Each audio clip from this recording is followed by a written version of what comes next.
there, 32-bit wankers. I'm Mark, and I'm here with... They're not wankers, Mark. This is Brucey Juicy here, bringing you the latest content on everything that is gaming. So like, subscribe, and share all these damn videos. And make sure you click that bell icon to receive notifications of all of our new content. So, Mark, why are we here? So basically, Bruce, you know how many titles are released on the Nintendo eShop each week? There's like hundreds and hundreds and hundreds. And a lot of that is shovelware. But there's some great games coming out on the Nintendo Switch, but they're getting buried underneath all this shovelware. So we're here today to show people some of these games that may have been forgotten, lost, buried.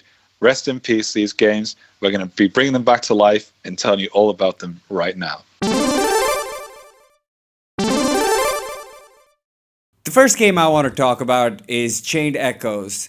Pick up your sword, channel your magic, or board your mech. Really, guys, Chained Echoes is a 16-bit SNES-style RPG in a fantasy world with dragons and mech suits. Follow heroes, explore lands in these fantastic landscapes, and fight vicious foes. You can bring peace to a continent where war has been waged for generations and betrayal lurks around every corner. It promises 20 to 25 hours of playtime, fast-paced turn-based battles, no random encounters, enemies can be seen running around, tons of items to be looted, stolen, or crafted, complex skills and equipment systems, customize your own airship, travel and fight by foot or in your mech, and did I not mention this before, 16-bit SNES style graphics, and the music is inspired by PSX RPGs. Get this now. I don't think Nintendo Power could have said it any better.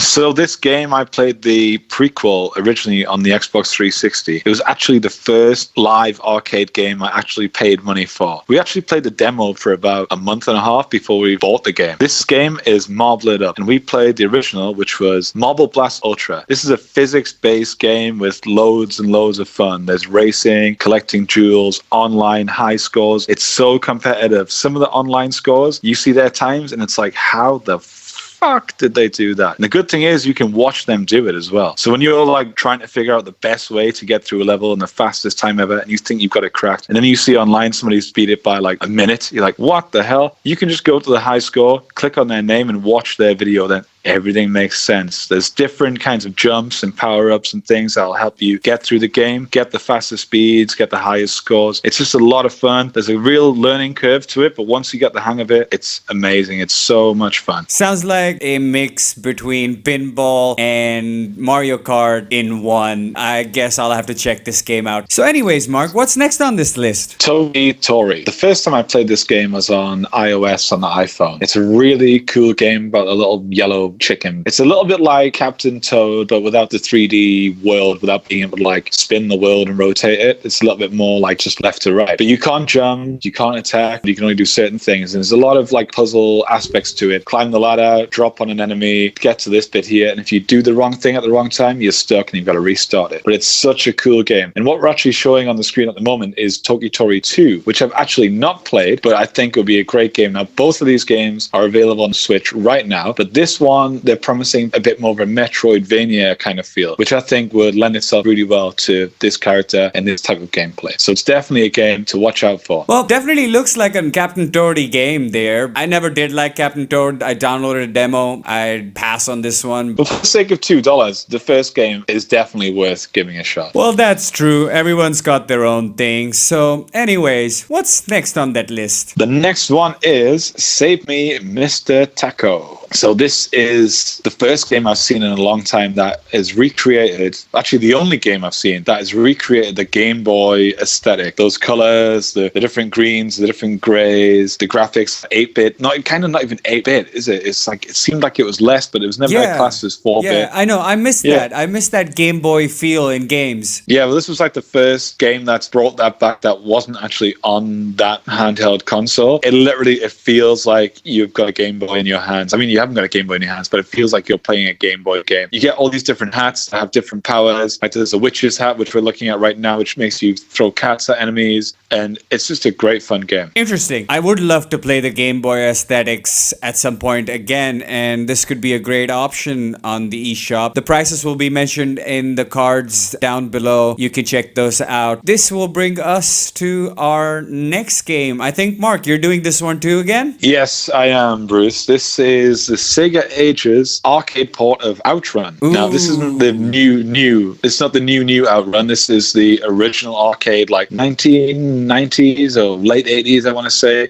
It's basically the game. It got ported to the Mega Drive or Sega Genesis at that time, but this is the true arcade port, so there's no dumbed down that they did for those consoles. This is exactly how it was on the original arcade. I mean, they've added a lot of quality of life things that just help the game feel current and not dated. So you can drop the difficulty level, you can change the speed of the car so you can go a bit slower or faster. You can increase the time limit to get to each goal. There's so many cool things you can do. There's also a lot of like extras you can unlock. So, you know, in an Outrun game, you can finish A, B, C, D, E, G, or whatever. Each one of those you finish, you unlock like a new car which can bounce rather than flip, or a different chick in your car who like screams louder and stuff. It's just an awesome game. And this is just a must-own game for any arcade lovers, any Sega fans, and any racing enthusiasts. And then the more chance we're going to have of an arcade port of Outrun Coast to Coast or Outrun 2, like the Sega Dreamcast style Naomi graphics engine ones, which are even better with the drifting and the girl high-fiving and the soundtrack. Oh, God, get this game, please. Dude, I remember the games like Top Gear, like they had these feels, but on the SNES, Top Gear was a very similar game. There was another one called San Francisco or something. I remember that one. Anyways, the next game that we were going to talk about, which is a hidden gem, but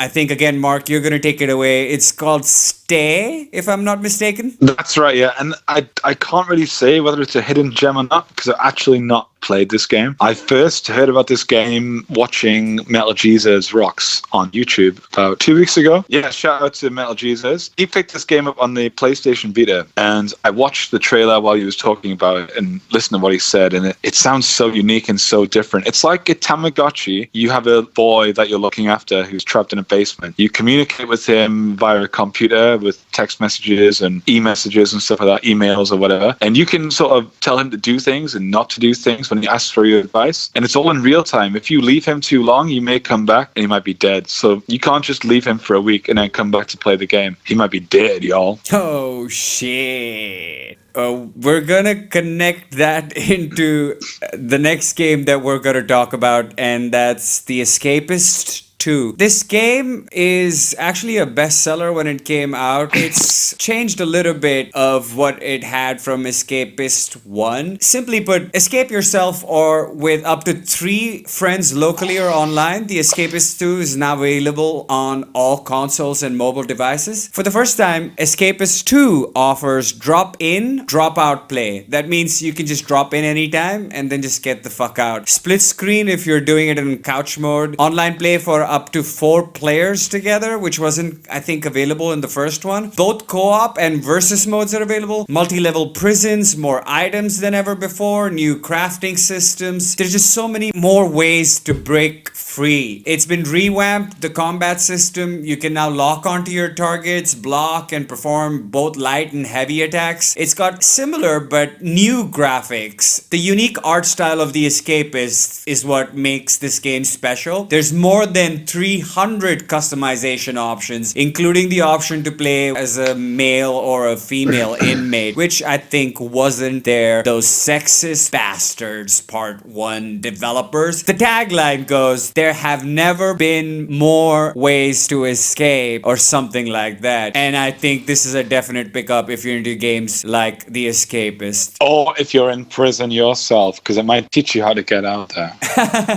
But no, I actually own this game, and I picked it up. This is one of the first games I picked up, and it is really cool. You can change like the warden's name, and you can change make all your friends, and you can also change the bad guys. So I had like the warden was my boss at the school I was working at. So every time I saw her, I was like, fucking bitch. Like, you know what I mean? All your friends and family or bosses or exes or girlfriends or wives, or you can get them all in there, and it's really fun. You can change every aspect of their face, hair, and whatever. It's a cool game. Yeah. The next game I'd like to talk about coming to the Switch is Monospark. It comes from Cubic Games, who have brought us games like Robonauts, which is still one of the best sellers in the eShop. Its official description on Steam is it's a challenging action RPG having skill-based dungeon crawling with deep Souls-like combat and roguelike elements. You get to explore a procedurally generated dreadful dungeon and fight smart enemies that will plan and collaborate between themselves to defeat you. You get to build your own camps to make your upgrades permanent. So it's in many ways a Zelda meets Dead Cells-esque game. It's filled with different weapons like bombs, arrows, and shields, as you would expect with any dungeon crawler, but the unique feature is the way you use these items. If anything, the lore of this game is very captivating, and it can be compared to Hyperlight Space Drifter, but with dialogues. All in all, if you're looking for a 16-bit isometric dungeon crawler, this game is for you. So there's still 2 more games for you left to talk about, Bruce. What's the next one on the agenda? Well, the next game is Teddy the Wanderer Mountain Hike.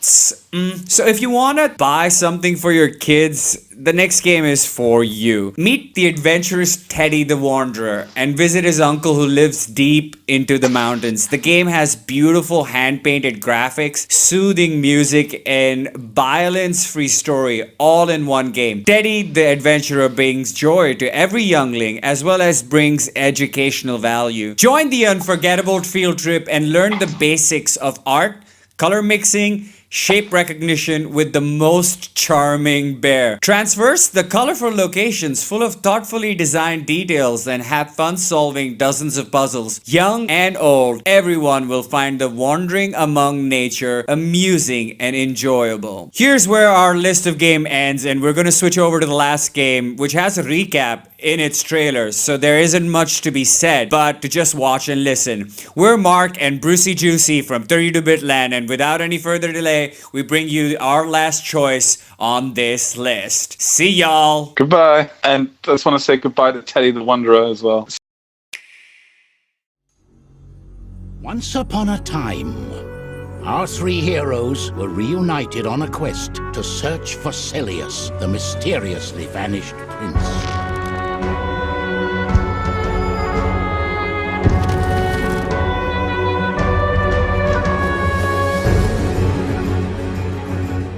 What's so urgent about getting this boy back to the academy?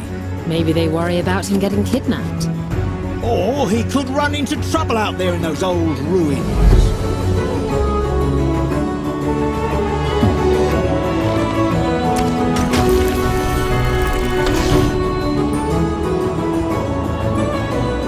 Now the heroes pursued the runaway prince through its forlorn pathways. What began as a simple quest to retrieve a missing prince was now turning into a much darker tale.